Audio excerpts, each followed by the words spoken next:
Comment diviser les Européens avec la propagande anti-Poutine? C'est toujours selon le même déroulement que se développe la propagande de guerre. Un pays en plein développement, gênant pour les objectifs des stratèges mondialistes, est diffamé et diabolisé comme représentant un danger imprévisible pour l'ordre politique ou pour la démocratie. Par cela, la population devrait être préparée pour être d'accord avec les mesures prises contre ce pays, les mesures qu'on explique être nécessaires, et en cas extrême, la population devrait être préparée à la guerre. Cette tactique se révèle de nouveau clairement avec l'exemple actuel de la Russie. Il ne se passe quasiment pas de semaine sans que les médias les plus divers montent le peuple contre le président Vladimir Poutine. En voici un exemple avec l'article de Bernard-Henri Lévy qui est paru le 18 octobre dans l'édition online du quotidien allemand Die Welt. Vous pouvez trouver des détails sur ce sujet dans notre émission « La propagande de guerre sur le sol européen ». Qui se cache derrière? Bernard-Henri Lévy est un journaliste et essayiste français et il travaille comme chroniqueur pour le Projekt Syndicate, qui est une organisation d'intérêt général dont le siège est à Prague. Celle-ci est financée, entre autres, par l'Open Society Institute de George Soros. Lévy s'est déjà fait connaître en 2011, quand il faisait un travail intensif de lobby en faveur de la guerre contre la Libye. Il est devenu le porte-parole de l'insurrection initiée et soutenue depuis l'étranger contre le chef d'État libyen Mouammar Kadhafi. De plus, c'est Lévy qui a poussé l'Occident dans la guerre contre Kadhafi, comme le rapporte le journal Süddeutsche Zeitung le 9 novembre 2011. Ces jours-ci, c'est donc la deuxième fois que Lévy se révèle être quelqu'un qui pousse à la guerre. Mais maintenant, il va encore plus loin avec sa stratégie belliciste. En effet, dans un deuxième article que Die Welt a publié le 1er novembre 2015, il accuse Poutine de tout faire pour affaiblir l'Europe. Et non seulement Poutine, mais aussi tous ceux qui, d'une manière ou d'une autre, ont de la compréhension vis-à-vis de Poutine. Ainsi, le journal Die Welt titrait, je cite, « Les amis de Poutine à l'Ouest trahissent l'Europe ». Lévy ne laisse aucun doute sur qui sont les amis de Poutine. Ce sont justement tous ceux qui admettent et défendent la Russie et sa politique de quelque manière que ce soit. Ici, au contraire, il ne s'agissait pas de personnes d'extrême droite ou d'extrême gauche, mais de tous ceux qui n'avaient pas de parole critique pour la réception officielle que le président russe Vladimir Poutine avait organisée au Kremlin pour le président syrien Bachar el-Assad.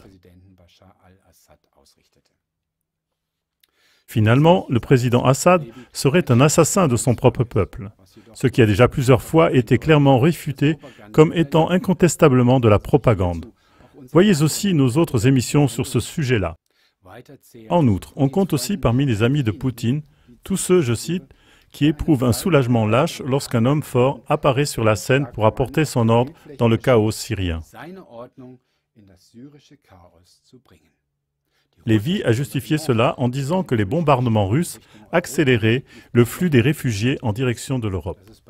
Des communiqués d'agences de presse ont montré que dans cette affirmation de Lévy, il ne s'agit pas de faits, mais seulement d'une attaque contre ces gens qui comprennent Poutine. Mais ces annonces sont à peine relayées par les principaux médias occidentaux.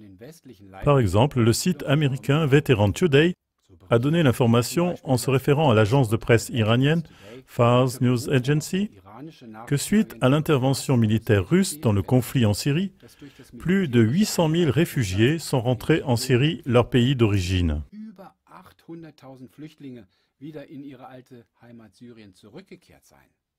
De même, l'agence de presse iranienne Press TV a publié que même les généraux américains louaient l'action des forces armées russes en Syrie.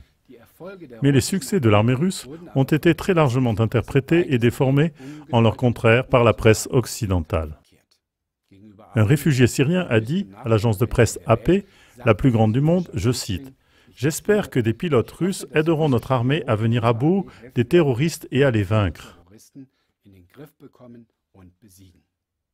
Quiconque observe plus précisément la situation en Syrie doit constater inévitablement que la problématique des réfugiés ne peut être allégée que si, premièrement, les sanctions contre la Syrie sont levées et, deuxièmement, si l'organisation terroriste EI est vaincue. Et cela, la coalition de l'OTAN, sous la direction des USA, n'y est pas arrivée en plus d'une année. Mais maintenant, retournons à Bernard-Henri Lévy. D'après ses déclarations, ces gens qui comprennent Poutine et naissent dans les capitales occidentales On pourrait les définir aussi comme le parti Poutine. Un tel parti est un développement extrêmement dangereux. Et Lévy a dit littéralement, c'est comme une cinquième colonne.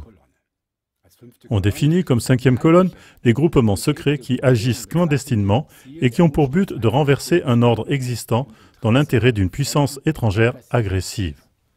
Autrement dit, Lévy prétend tout simplement que tous ceux qui s'intéressent à une solution politique avec Poutine ont pour but de renverser l'Europe. Ainsi, ce genre de comportement, c'est-à-dire déstabiliser un pays par l'intérieur, typique du gouvernement des USA, est maintenant attribué à la Russie, à son président et à ses amis. Il est inévitable que des déclarations comme celle de Lévy introduisent un esprit de division et de méfiance dans le peuple européen. Des personnes qui manifestent d'une façon ou d'une autre leur compréhension pour la politique russe et ne se laissent pas ameuter contre Poutine par nos médias occidentaux. Ces personnes sont qualifiées de dangereuses. De cette façon, Lévy fait exactement ce dont il accuse le président Vladimir Poutine et ses amis. D'une manière précise et subtile, il contribue à la déstabilisation de l'Europe. Au moyen des flux de réfugiés, et aussi par d'autres moyens, l'Europe devrait être affaiblie jusqu'à l'épuisement, afin qu'elle se laisse insérer volontairement dans le nouvel ordre mondial. C'est pour cela qu'il est important de bien observer toute propagande de journalistes comme Bernard-Henri Lévy, qui veulent faire avancer la division dans le peuple européen. Ainsi, nous pourrons y voir plus clair, dévoiler ses agissements et s'y opposer aux moyens de solutions constructives.